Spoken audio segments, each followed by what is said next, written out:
میں جس کے باپ کو لے جاتا ہوں یا جس کے ماں باپ دونوں کو لے جاتا ہوں، اللہ اپنی رحمت سے اس کی کفالت کرنا چاہتا ہے۔ یتیمی بہرحال لوگوں کے لیے قابل رحم ہوتی ہے۔ یہ اتنا انوکھا کام ہے کہ ایک دفعہ حضرت موسیٰ علیہ السلام نے اللہ کی بارگاہ سے سوال ہی کر لیا تھا، عرض کی مالک تیری حکمتیں بڑی عظیم ہے، تو ہی بہتر جانتا ہے، پر چھوٹی عمر میں کسی کے والدین کو لے جانا،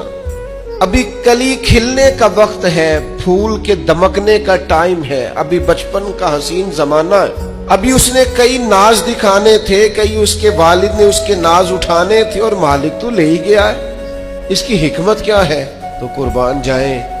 رب کریم نے فرمایا میرے کلیم، میں جس کے باپ کو لے جاتا ہوں یا جس کے ماں باپ دونوں کو لے جاتا ہوں، اللہ اپنی رحمت سے اس کی کفالت کرنا چاہتا ہے، رب